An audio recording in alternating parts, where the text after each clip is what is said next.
What is up, guys? Welcome on back to TK's Garage. And in today's video, we got to talk about Dodge. And they got a huge problem. And it's growing. I don't see it not fixing itself anytime soon. Roll the intro.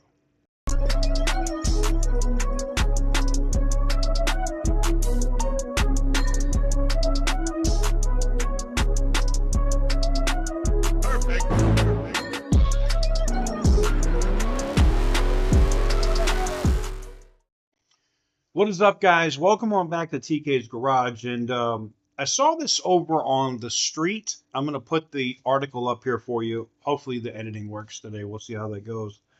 It's no secret that Stellantis has been in deep trouble lately. Oh, you don't say. Last week, the multinational automaker and parent company of some of Detroit's biggest names confirmed it's looking for a new CEO. Well, no S there. I mean, what are you going to do? You have a CEO who has systematically destroyed your profits in 2 quarters. Like, took you from billions of dollars of profit to a year to a point where he could have you in bankruptcy in a couple of months. No brainer. Anyways, in a call with investors, CEO Carlos Tavares reported dismal results stemming from a challenging industry context. I'm sorry. Do you mean, and its own operational issues, particularly in one of its most valuable markets? You mean not one, say it again, the most valuable market. We have significant work to do, especially in North America, to maximize our long-term potential, Tavares said. Well, I gotta be honest. 90% of the issues that Stellantis is having now lead directly back to Carlos Tavares. Cost cutting, cheap parts, bad design on some of these parts like the thermostats and the Hurricane engines, which are causing them to friggin' blow up.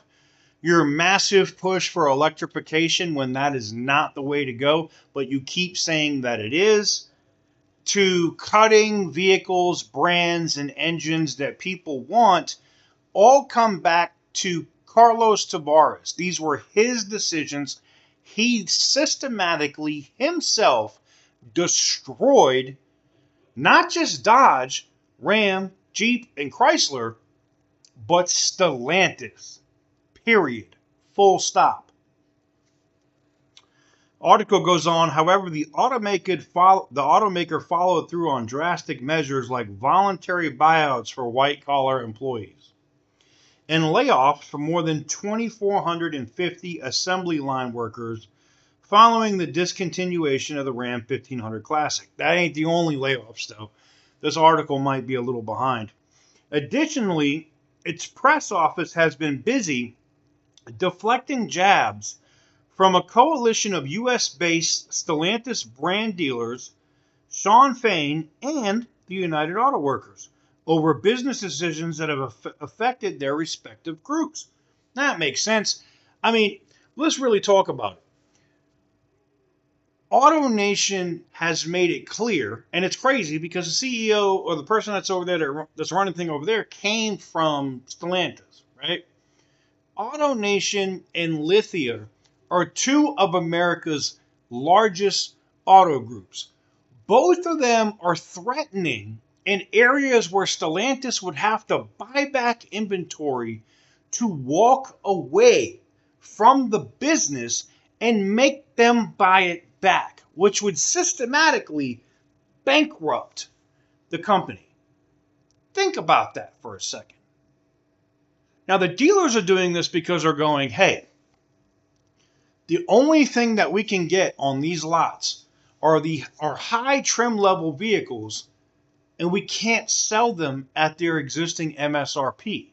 Either cut the prices by 10, 15, or 20,000 or give us the ability to get rebates so that we can finance these.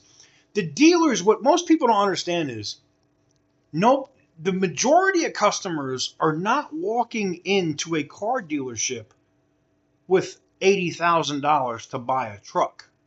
They're financing that truck. Well, banks have been burned so much in the auto industry that they're not going by what the manufacturer suggested retail price is now. They're looking at what other vehicles in the same segment are selling for, and they don't give a rat's ass if Stellantis thinks that their Ram 1500 is worth $85,000, because they're going to say, hey, the GMC Denali equivalent of this is $15,000 less. We're not financing this truck. The days of going into a dealership and saying, yeah, I'm not putting anything down and I want this brand new Ram truck and I don't want to pay any cash out of my pocket for it, that's a wrap. That's not happening anymore. Lastly, the article gets into too many unsellable cars, like the Dodge Hornet. I mean, the Hornet is like, it's got to be one of the worst in history vehicles ever put out by a manufacturer. I mean, this is Ford Pinto level disaster for Stellantis. First, they came out with 0 down and 0% for 84 months. Still really wasn't moving. People still weren't biting on the Hornet. Too many horror stories. If you get on Facebook, if you're on Reddit, read the customer reviews that have owned them. I'm not saying that some don't have issues. Evidently, there's some customers that love the piece of crap. It is what it is. But there are a majority of customers that are having nothing but electrical cooling problems. They brick, meaning they're just dead and won't do anything. And this happens day after day after day. Does Stellantis jump ahead of this and try to make those customers happy so this stuff doesn't get online? Of course they don't. We're in cost-cutting Tavares mode.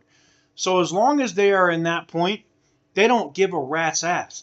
And it's the negative press from all the cost-cutting and the cheap parts and the bad designs that are causing Stellantis, i.e. Dodge, to have abysmal numbers.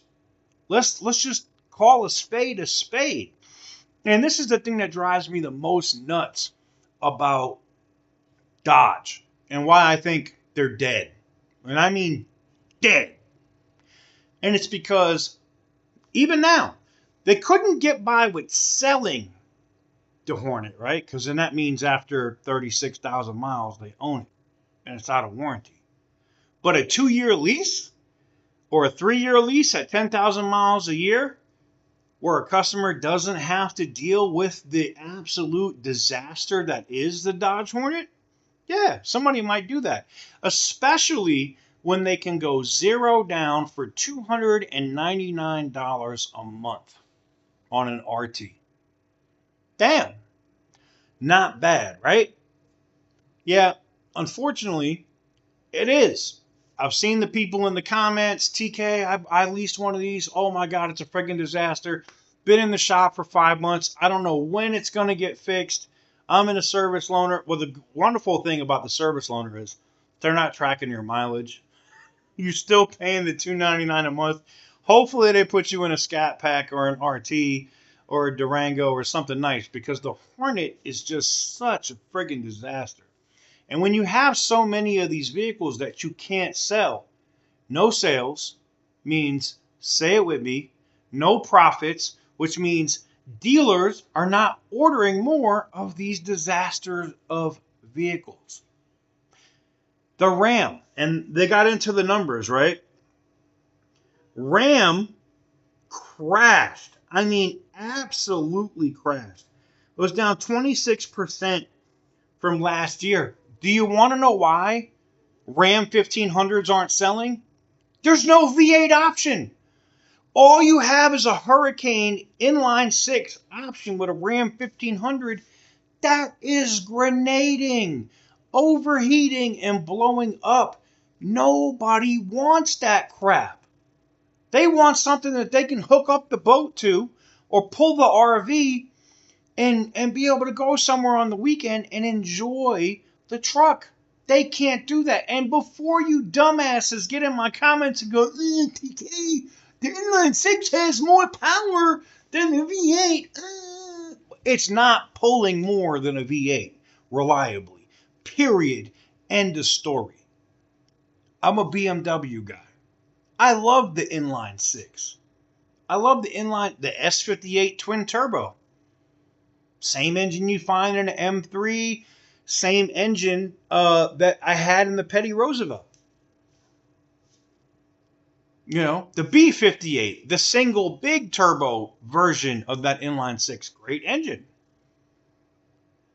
It's just, you're not reliably going to consistently pull with that engine like you're going to do with a 5.7 Hemi. I'm sorry. Facts are facts. So are you going to, you're buying a truck to have for the next 10 years, right? And you're going to buy a forced induction engine, turbo, 6-cylinder engine, or you're going to buy a V8 that's naturally aspirated and it's probably going to last 250 to 300,000. You're going to buy the friggin' naturally aspirated engine because we all know that forced induction engines break sooner. Facts are facts. You ain't got to like it. I don't care. I don't care. Naturally aspirated per engine and per brand, we can go across the board, lasts longer than forced induction engines. Period. End of story. So yeah, Dodge has a huge, huge problem. Do I see it changing anytime soon? No. You know, them changing their guidance from double digits of 12 to 15% and dropping it between 5.5% and 7%, that's a disaster. And you know what's crazy? I don't think they're even going to make the 5.5%. Because of all of the recalls and everything else, I think they're effed. Personally. Let me know what you guys think in the comment section down below. Let's have a conversation in the comments. I love doing it. I love you guys in the comments when we talk about these things, and I love the exchange of ideas. So let's talk about it. Let me know what you guys think in the comments below. Give the video a big thumbs up if you like what I do. Hit the subscribe button if you haven't already. And as always, stay petty, my friends.